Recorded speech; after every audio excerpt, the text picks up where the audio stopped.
जब किसी भक्त ने पूछा, महाराज जी मैं शराब मांस मछली को छोड़ नहीं पा रहा हूँ, क्या करूँ? कृपया मेरा मार्गदर्शन कीजिए। ऐसी बात करते हो, प्रयास करे छूट ना पावे, ऐसा कैसे हो सकता है? शरीर ही छूट जाएगा एक दिन। फिर ये गंदी बातें क्यों नहीं छोड़ सकते? आप इतने कमजोर हो गए हो या देख लो आपको मन कितना तोड़ दिया कि आप कहते हो मैं छोड़ना चाहता हूँ, छोड़ नहीं सकता। ऐसी ये बात तो हमारी समझ में कम आती है कि आप छोड़ना चाहें और फिर वो छूटे ना। ऐसा कैसे हो सकता है? बाहर से सुन के आप छोड़ने की बात करें, अंदर से सुख बुद्धि आपकी उसमें है। अंदर से सुख बुद्धि, इसलिए आप नहीं छोड़ पा रहे हैं। क्या लाभ आपको शराब पीने से मिलेगा? हमें एक भी लाभ बता दीजिए आप शराब पीने में। शास्त्रीय निषेध तो है ही, पंच महापापों में ये रखा गया है शराब, लेकिन लाभ क्या है इसमें आप बताओ? एक तो आपका पैसा जाता है, अगर उसी पैसे की मिठाई और सामग्री लाते घर में बच्चों को बांटते तो कितना खुश होकर आपके गले लगते, मेरे पापा, मेरे भैया, या मेरे जो आपने उतने की शराब पी। आपके अंगों को भी नुकसान पहुंचता है, जो आपके अंग हैं उनको हानि पहुंचाती है। शराब से किसी के अंग पुष्ट होते हैं क्या अंदर के? सब कोई जानता है कि स्वास्थ्य के लिए बहुत हानिकारक वस्तु है, लाभ इसमें नहीं है। अब इसमें जो आपको आनंद अनुभव होता है उसका कारण होता है बुद्धि की शिथिलता। जैसे आपने पीना तो आपकी जो बुद्धि बहुत चिंतन कर रही थी वो मंद हो गई, शिथिल हो गई, तो आपको लगा यार मौज आ गई। वो आप भजन से कीजिए, बिना किसी नशे के आप परमानंद में नहीं, आप समझ में नहीं है। जैसे आप सोते हैं तो आपको नींद बहुत अच्छी लगती है, आप 5-6 घंटा सोने के बाद देखो कैसा अनुभव होगा। हाँ, ऐसा अनुभव होगा ना। क्या खास बात रही?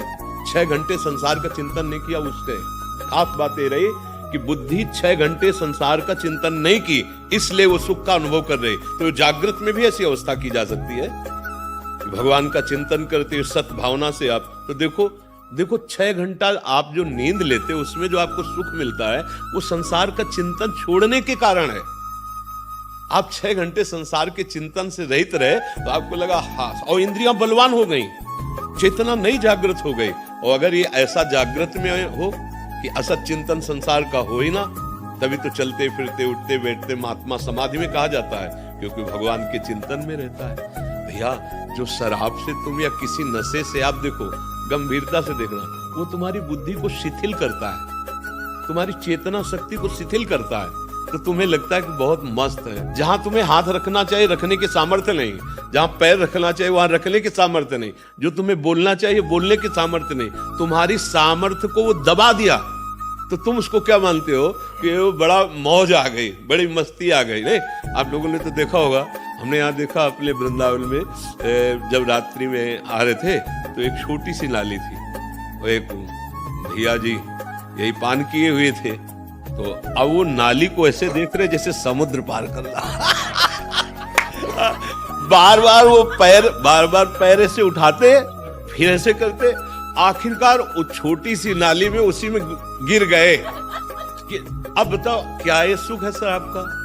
जहां हम पैर रखना चाहते हैं वहां रखने की सामर्थ्य नहीं, जो हम बोलना चाहते हैं बोलने की सामर्थ्य नहीं, वो हमारी चेतना शक्ति को दबा रहे। कोई भी नशा होता है वो हमारी चेतना शक्ति को बढ़ाता नहीं है, वो दबाता है। आप किसी भी नशेबाज को देखिए, आप वो चेतना शक्ति को लुप्त, तो आप ऐसा नाश क्यों कर रहे हैं? अच्छा, जैसे मांस की बात है, लोगों का ये कहना होता है कि भाई मांस से हमारे को बल मिलता है। नहीं भाई, तुम्हारे को मांस से बल नहीं मिलता है, तुम्हारी एक भावना बन गई है। दूसरे के शरीर को काट कर खाकर तुम बलवान और प्रसन्न हो सकते हो, ऐसा नहीं। हाँ, दो हो सकते हैं, या तो हिंसक पशु या राक्षस। आप दोनों में से अगर कोई है तो हमारी कोई बात ही नहीं है आपसे। अगर आप राक्षस नहीं हैं और आप हिंसक पशु नहीं हैं तो फिर ये नहीं। आपके संयम में जितनी ताकत है उतनी ताकत किसी भी खाद्य पदार्थ में नहीं है। संयम से रहिए, और नमक रोटी भी खाएंगे ना आप तो आप पुष्ट रहेंगे, आप प्रसन्न रहेंगे, आप मुस्कुराते नजर आएंगे। अभी बेचारे दीनहीन पशु पक्षी, मालूम मुर्गा है, ये सब अभी तो राक्षसी भाव है हमारी समझ में। आप अपने लिए बहुत हानि का कार्य कर रहे हैं। अच्छा, अब जैसे व्यभिचार है, आपने जो पाणी ग्रहण किया वो तो धर्मयुक्त है, तो शरीर तो वही है ना, भाई रूप का चमड़ा अलग अलग हो सकता है, लेकिन बनावट शरीर की तो वही है ना। तो अगर विवेक से देखो, अगर तुमको वहां सुख नहीं मिल रहा तो तुम्हें पापाचरण करने में कहां सुख मिल जाएगा, क्योंकि शरीर तो वही है ना, अंग तो वही है ना। तो मन को अगर हम शांत रखकर अपनी पत्नी को अधिक से अधिक प्यार करें या अपने पति को अधिक से अधिक प्यार करें तो गृहस्थी बड़ी सुख भरी हो जाए और धर्मयुक्त है, कोई उसमें पाप है नहीं, बड़ा मंगलमय जीवन। पर मनीराम को न समझाने के कारण अब उसमें सुख तो है नहीं, जो हमारी चाह है, हमारी जो चाह है सुख की वो वहां है नहीं। अब हम बदलने लगते हैं, इस शरीर से उस शरीर, इस शरीर से उस। तो ये जो पापाचरण चल रहा है, अब इसके बाद कहो कि हमारा मन भयभीत रहता है, हमें सुख नहीं मिलता है, हम डिप्रेशन में जा रहे हैं, हम जो चाहते हो कर नहीं पाएंगे। तो कैसे कर पाओगे? तुम तो जो वो किए बैठे हो जो तुम्हारा नाश करने के लिए तैयार है, तुम्हें दुख देने के लिए तैयार है। तो इसलिए हमारी प्रार्थना है, अभी अवसर है, अभी संभाल लीजिए अपने आप को। ये शराब, ये मांस, ये सब सच्चाई से, ईमानदारी से, गुरु कृपा बल से चल रहे हैं। कोई पापाचरण, कोई गंदी बात, कोई छल कपट, कोई नाटकबाजी नहीं, हर समय हृदय आनंदित रहता है, क्योंकि प्रभु साथ है ना। अच्छा, मरने का भय लगता है तो हम उसके लिए तैयार हैं, क्योंकि जिससे जो भयभीत करने वाली बातें हैं वो गुरु कृपा से है नहीं। तो लगता है शरीर छूटेगा, और जिसके लिए जीवन भर भजन किया उसके पास जाना है, तो डरना क्या है यार, उनके पास जाना है ना हमें, तो हमें डर है नहीं इस बात का। तो ये हम बातें इसलिए आपको बताते कि ये आप भी तो धारण कर सकते हो। बिल्कुल नहीं भाई, हमारी प्रार्थना मानिए, छोड़ दीजिए, नहीं तो फिर प्रकृति आगे दंड देगी, तब आप छोड़ देंगे। छोड़ना तो सब कुछ यहाँ पड़ेगा ही, तुम कुछ छोड़ो या ना छोड़ो, सब कोई तुम्हें छोड़ रहा है। देखो, बाल्यावस्था छोड़ के जवानी आई, जवानी छोड़ के बुढ़ापा की तरफ कुछ पकड़ पा रहे हो क्या? सब छोड़ रहा है ना तुम्हें। तो अगर पहले से छोड़ दोगे तो बुद्धिमान हो जाओगे, भगवान को प्राप्त कर लोगे। जैसे कोई चद्दर हमारा छीनेगा, हमें पता है गेट के बाहर, हम पहले उतार के हाथ में रख लेते हैं, ये ले लो भाई, झगड़े की जरूरत नहीं। तो माया छीन लेगी। सुत बनितादि जान स्वार्थ रत, ना करू नेह तभीते, अंतहि तो ही तजेंगे पामर, तू न तजय वहीं ते, मन पचित ही है और शरीर। गोस्वामी तुलसीदास जी कह रहे हैं। तो पाप कर्म काहे कमा के जाओ, ये खेती है मनुष्य जन्म। आप नारायण बन सकते हो, आप भूत बन सकते हो, आप मनुष्य बन सकते हो, आप नाली की कीड़ा बन सकते हो। आचरण, आचरण, आचरण तुम्हारा अगर सही है तो सच्ची मानो, बिना कोई सुख सामग्री नहीं, पर हृदय आनंदित रहेगा। और आचरण सही नहीं तो जलोगे। बड़ा पुण्य किया महाराज नहुष ने और बड़े यज्ञ किए तो देवराज इंद्र पदवी मिली। देवराज इंद्र पदवी कोई छोटी मोटी थोड़ी, त्रिभुवन का स्वामी है। अब नशा चढ़ा पद का भी नशा होता है ना। को नर अस जन्मा जगमा ही प्रभुता पाई जाय मदना। अब उनको लगा हम त्रिभुवन पति, हमारी आज्ञा सब। तब उन्होंने कहा कि भाई देवराज इंद्र जो पूर्व थे उनकी पत्नी सेवा में आवे। अब इतनी अप्सराएं हैं, इतनी सुविधा है, लेकिन पदाभिमान पापाचरण के लिए प्रेरित किया। अब वो भाग के गुरुदेव की शरण में गई, बृहस्पति जी की, कि भगवान अब आप ही हमारी रक्षा कर सकते हो, और आपने वचन दिया था कि तुम शरणागत हो, जब कभी कोई दुख पड़ेगा। तो अब भगवान इससे बड़ा दुख क्या कि अब ऐसा है, त्रिभुवन पति पद पे बैठा हुआ है और इसकी आज्ञा का पालन करना होगा। तो उन्होंने बहुत बुद्धिमानी से कहा, हाँ जाओ, कह दो कि हम तुम्हारी शर्त स्वीकार करती हैं, पर अभी तक जितनी सवारियों में हमारे महाराज इंद्र आते रहे, आप उनमें से एक भी सवारी में मत आए। आप कुछ ऐसा अलग आए सवारी में जिससे हम प्रसन्न होकर आपका स्वागत करें। तो वो पूछेगा कि क्या सवारी से? बोलो तुम ऋषियों की सवारी करते, ऋषियों को से पालकी ढुला के। बोले सर्वनाश की जड़ यही होगा उसके, वो अभिमानी समझ नहीं पाएगा, मारा जाएगा। ऐसा ही किया।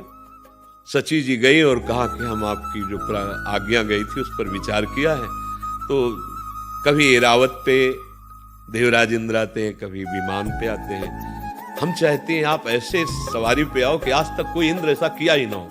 तो उसका आदेश कीजिए, तो सप्त ऋषियों की पालकी जुतवा और उस पे बैठ करके आओ और शीघ्र आओ आप, हम आपके मिलन के लिए महल में इंतजार कर रहे हैं। अभिमानी आदमी पापाचरण करने वाला ये जान नहीं पाता कि मेरे नाश का कारण क्या है। अब जो जगत बंदनी ऋषि है उनको पालकी में आज्ञा कर दी जोतने के लिए, था वो तो देवराज की आज्ञा है।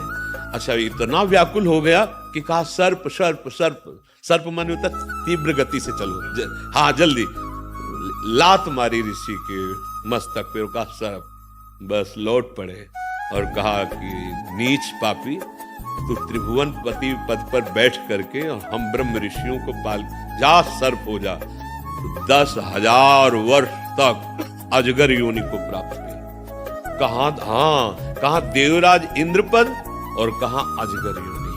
तो देखो पापाचरण पराई स्त्री के लिए, तो देवराज इंद्र पदवी से गिराकर अजगर बना दिया, और हमारी दशा क्या होगी, हम तो कुछ है ही नहीं है। वो तो पुण्यात्मा पुरुष जो त्रिभुवन पति है, इसीलिए कहा गया। ये हर एक बात पर ध्यान दीजिए। आप शराब पीते, आप मांस खाते, आप पराई माता बहनों की तरफ गंदी, भले पैसे वाले हो तो पैसे से अधर्म किया जाता है कि धर्म किया जाता है। देखो गाय घास खाती है, दूध ठाकुर जी बना देते हैं। उनको दूध चाहिए क्या, उनको रबड़ी चाहिए क्या, उनको नारियल चाहिए क्या? यार उनको तुम्हारी पवित्रता चाहिए, तुम्हारा प्यार चाहिए। जैसे आप 1 किलो सेव लिए और घर में गए और अपने 4 बच्चे और चारों बच्चों को दे दिया। अब एक बच्चा दौड़ के आया तुम्हारी गोद में बैठ के और तुम्हारे मुंह में पवाने लगा, तुमको कैसा लगेगा? दिया पापा ने ही है, पर पापा को जब पवाया तो पापा क्या करेंगे, उस सेव को अपने हाथ में ले लेंगे, उसको गोद में बैठा लेंगे और स्वयं पवाएंगे। ऐसा ही भगवान का भोग लगता है। तो दियम वस्तु गोविंदम, तो आपने दिया है प्रभु, आपको समर्पित है, वो बात अलग हो गई।